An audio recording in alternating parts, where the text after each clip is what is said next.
Nyanyian Mazmur. Hadir di sini,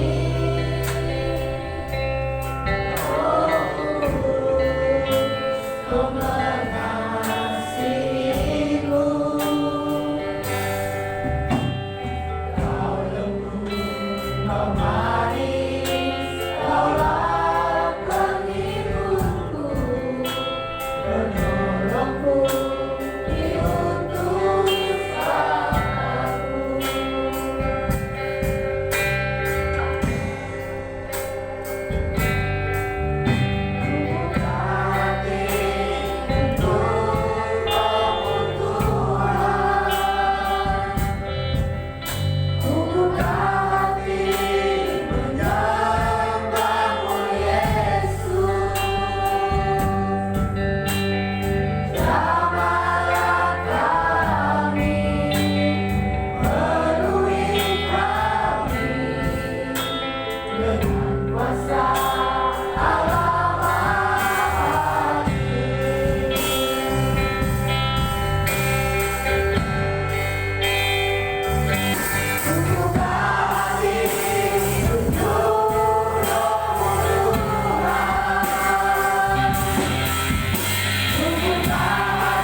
Hallelujah.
Tuhan.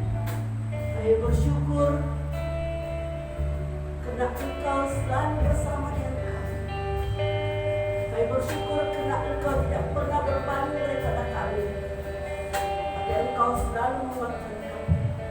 Engkau selalu memberi kami semangat untuk terus bangkit, untuk terus melakukan kehendak-Mu dalam kehidupan kami. Saat ini Tuhan, sebentar lagi kami mau mendengar sabda firman. Buka telinga hati kami, kuatkan kami. Dengar firman-Mu. Di dalam nama Yesus kami berdoa, mengucap syukur. Amin. Matius pasal 24 ayat 45 sehingga ayat yang ke-51.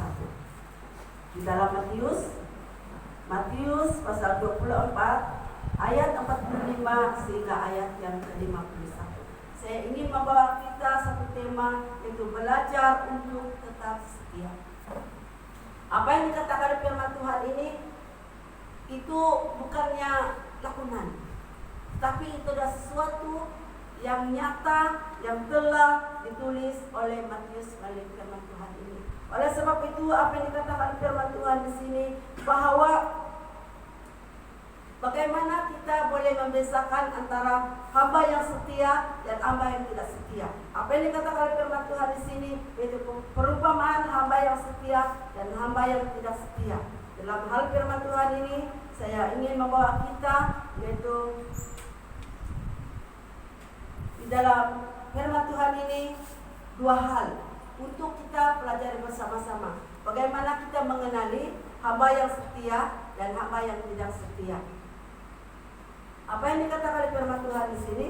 Dia tidak berkata di dalam ayat yang 45 dan 47 ini, dia berkata bahwa hamba yang setia adalah setia. Hamba yang setia melakukan tugasnya sendiri tanpa tuan.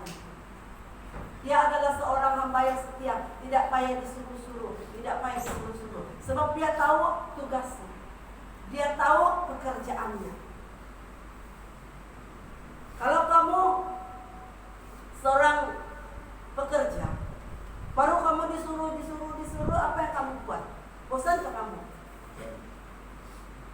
Kamu tidak akan tahu melakukannya, betul kan? Kamu tidak akan tahu melakukannya sendiri. Sebab kamu biasa, kamu sudah dibiasa disuruh-suruh, kan? Kamu buat ini, kamu buat. Apabila disuruh, ini kamu buat, ini kamu buat. Bila kamu tidak tuannya di situ, kamu boleh buatkah? Tidak boleh, kan? Sebab kamu menunggu arahan. Oleh sebab itu, apa yang dikatakan oleh firman Tuhan di sini, hamba yang setia, yaitu setia melakukan tugasnya sendiri tanpa tuannya. Dan kedua, yaitu rajin bekerja. Hamba yang setia adalah rajin bekerja, walaupun tidak disuruh dia bekerja.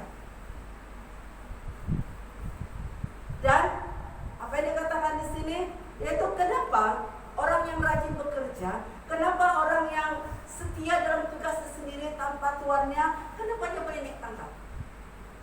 Karena dia disuruh-suruh, kan? Tidak, kan? Kenapa mereka boleh naik pangkat? Karena mereka inisiatif sendiri. Karena mereka bekerja sehabis baik untuk melakukan pekerjaan mereka, tanpa ada tuannya melihat, tanpa tuannya tanpa tuannya memerintah dia. Di sini kita bersyukur sebab ada orang-orang yang sudah disuruh-suruh, begitu kayak itu. Terus kita naik pangkat, betul kan? Begitu. Pihak atasan kita tahu, oh orang ini rajin, orang ini apa lagi? Ya, pada Tuhan. Jadi karena kita sudah menjadi orang-orang yang percaya kepada Tuhan, walaupun kita sudah naik pangkat, tetapi itu karena kerendahan hati kita. Itu karena usaha kita. Itu karena Tuhan yang memberkati kehidupan kita, sehingga kita dapat melakukan apa yang baik itu. Jadi apa yang dikatakan firman Tuhan di sini? Hamba yang setia adalah setia melakukan tugasnya sendiri tanpa tuannya, rajin bekerja, dan dia sudah naik pangkat. Kalau kamu tugasnya, Jun, perkara yang kecil itu sehingga kita dapat dipertanggungjawabkan kepada perkara-perkara yang besar. Bukan senang mau naik pangkat, kan? Bukan senang orang naik pangkat ini, kerjanya sangat susah.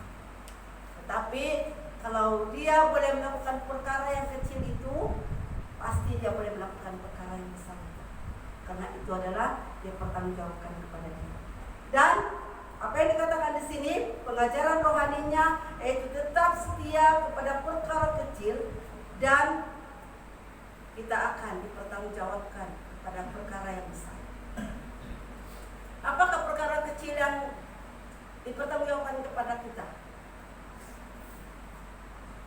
Banyak, kan? Perkara kecil.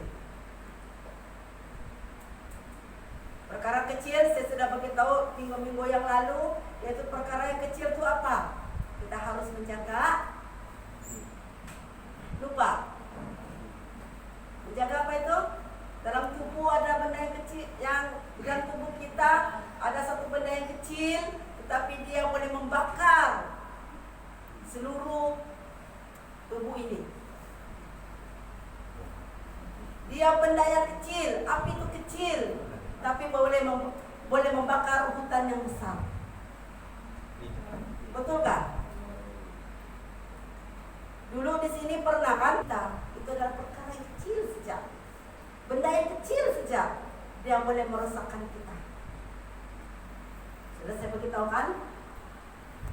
Khotbah saya minggu-minggu yang lalu sebelum Pastor Caroline, perkara yang kecil adalah harus menjaga lidah,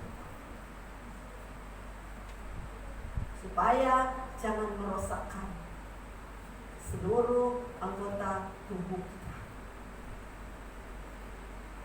Jangan karena perkara kecil membuatkan gereja kita ini berpecah belah.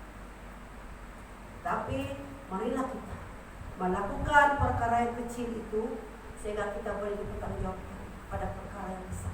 Bagaimana kita harus melakukan perkara-perkara yang kecil itu? Kita harus saling mendorong di antara satu dan lain. Mari kita selalu menguatkan, jangan kita saling mempersalahkan.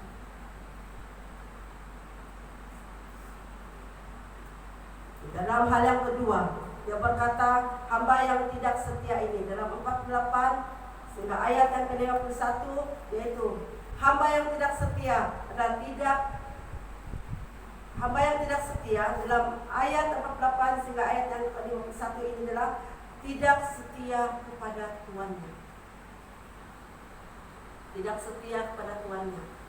Bagaimana itu? Hamba yang tidak setia kepada tuannya? Bagi satu contoh. Orang yang selalu kalau sudah datang tuannya, kau bilang tuannya kamu bau kuat ini, dia bilangnya saya tidak mau. Begitu kan ada coba? Ataupun ya, tapi tidak buat. Ya, nantinya banyak. Melakukannya sedikit. Hamba yang setia apa itu? Hamba yang tidak setia, karena selalu cakap sejak yang mau ikut, tetapi dia tidak mau ikut cakap tuannya. Dan apa yang dikatakan di sini adalah hamba yang tidak setia adalah malas bekerja. Malas bekerja. Dia bekerja, tapi dia malas bekerja. Apa tuh bilang tuh yang gaji buta, gitu kan tuh? Gaji buta. Bukan. Nama saja bekerja tapi tidak bekerja. Bukan gaji buta. Duduk saja di rumah. Macam pula yang cerita ada tuh cerita dia bilangnya. Tapi ditengok pada istrinya tidak ada juga yang dibuatnya, kan? Yang cakapnya sejak banyak. Tapi kelakuannya, apa yang dilakukannya tidak ada.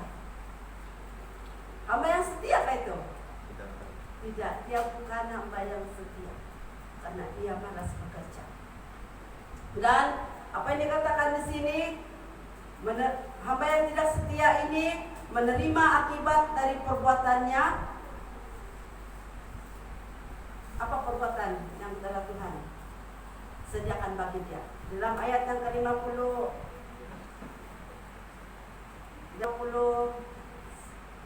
akan datang pada hari yang tidak disangkanya dan pada saat yang tidak diketahuinya. Dalam ayat yang 48 ini, dia tunggu-tunggu tuannya tidak pandai datang. Dia tunggu-tunggu tuannya, kenapa tuan ini tidak pandai datang? Apa yang dia buat? Dia menjadi hamba yang bermaharajalela. Dia pukul semua pekerja-pekerja yang lain. Kamu lihat firman Tuhan ini, apa yang katakan di sini? 49 ini, Tuanku tidak datang-datang, lalu ia mulai memukul hamba-hamba dan lain dan makan minum bersama-sama pemabuk-pemabuk. Nah, dia berkata di dalam firman Tuhan ini, dia tahu bahwa hambanya tidak akan datang. Apa yang dia buat? Dia pukul semua hamba-hamba Tuhan, hamba-hamba lain itu, dan dia apa yang dia buat? Dia ikut pula di sana.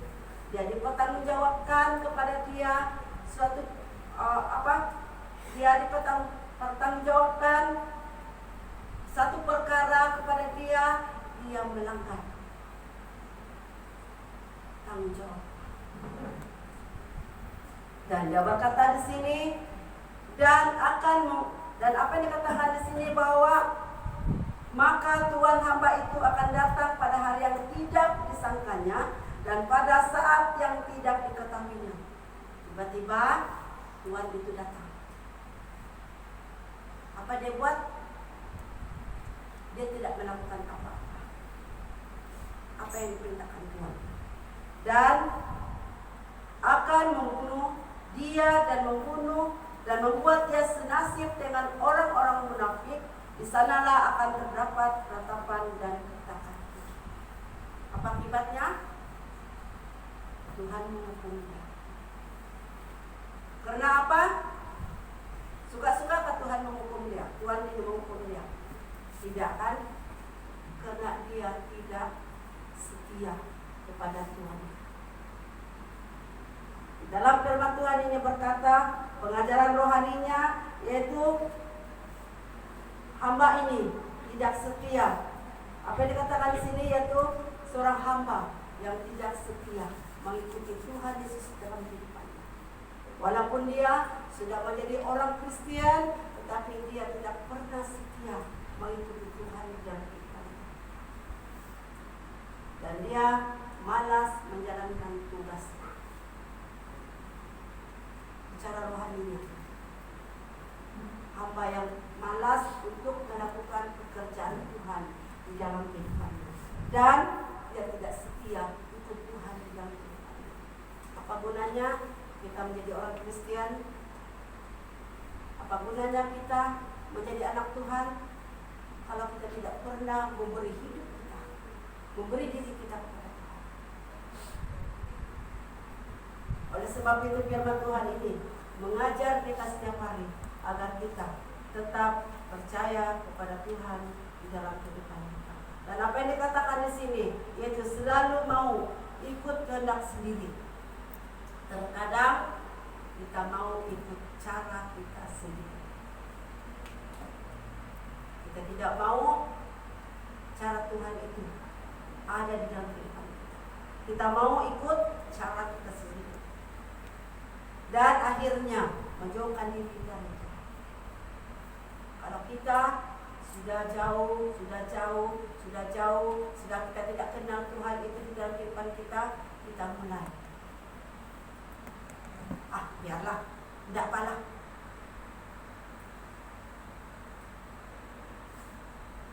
Tidak apalah, Tuhan itu kan baik.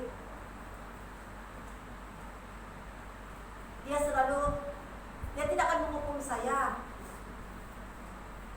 Kalau kan kita masih punya kesempatan, Tuhan masih ada belas kasihan untuk kita. Tetapi tiba-tiba, apa kata firman Tuhan itu? Tuhan itu datang tanpa diketahui kita. Bagaimana kita harus bertobat? Bagaimana kita harus mengakui kesalahan kita? Sudah terlambat. Tapi dikatakan firman Tuhan di sini, yaitu kesimpulan firman Tuhan kita pada pagi ini. Firman Tuhan ini mengajar kita untuk tetap setia melakukan tugas kita, karena itu tanggung jawab yang dipercayakan kepada kita. Kita tahu bahwa firman Tuhan ini mengajar kita untuk tetap setia melakukan tugas kita, karena itu tanggung jawab yang dipercayakan kepada kita. Kita harus setia melakukan apapun keadaan kita. Walau apapun keadaan kita, kita harus tetap setia melakukan kehendak Tuhan itu dalam kehidupan kita. Kenapa? Itu adalah tanggung jawab yang dipertanggungjawabkan Tuhan kepada kita. Apakah tanggung jawab kita sebagai anak-anak Tuhan? Yaitu kita harus melakukan kehendak-Nya di dalam kehidupan kita. Karena kita tahu di dalam Matius 24 ayat yang keempat, kita lihat di dalam Matius 24 ayat 44 ini, apa yang dikatakan firman Tuhan di situ? Buat pada saat yang tidak kamu duga. Ya, saya ulang sekali lagi. Sebab itu hendaklah kamu juga siap sedia, karena Anak Manusia datang pada saat yang tidak kamu duga. Tidak akan ada yang boleh menduga bila Yesus itu datang mengambil kita. Tetapi apa yang dikatakan oleh firman Tuhan di sini, bersiap sedia. Bersiap sedia, baik atau tidak baik waktunya, kata firman Tuhan, supaya kita tetap menjadi anak-anak Allah yang selalu hidup berkenan di hadapan Tuhan. Jadi ajakan firman Tuhan kita pada pagi ini itu, oleh itu selagi kita diberi kesempatan, mari kita sama-sama latih diri kita untuk setia dalam perkara kecil, sehingga Tuhan percayakan kita pada perkara besar. Dalam Matius 25 ayat yang ke-21, kita lihat sama-sama dalam ayat yang ke-21. 2, 3. Maka kata tuannya itu kepadanya, baik sekali perbuatanmu itu, hai hambaku yang baik dan setia. Engkau telah setia dalam perkara kecil, aku akan memberikan kepadamu tanggung jawab dalam perkara yang besar. Masuklah dan turutlah dalam kebahagiaan Tuhanmu. Jadi siapa yang dianggap berbahagia itu dalam firman Tuhan ini? Siapa? Kita yang setia melakukan kehendak Tuhan di dalam kita. Mari kita berdoa. Maksud latihan kita semua, Tuhan memberkati dan sekembalikan kepada Tuhan. Betapa ku mencintai segala yang tak terjadi, tak pernah sendiri dalam hidup ini, selalu menyertai.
sentuh hatiku, ubah hidupku menjadi yang baru, bagai emas yang murni, ramah bentuk bicara hatiku.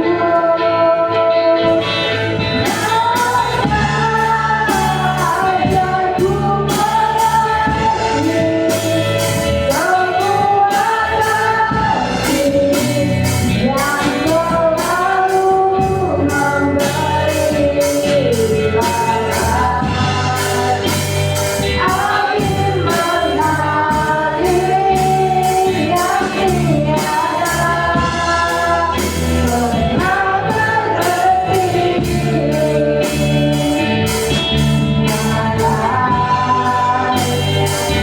Air mengalir yang tiada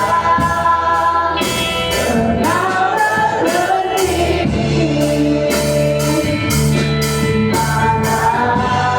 berhenti. Air mengalir yang tiada pernah berhenti.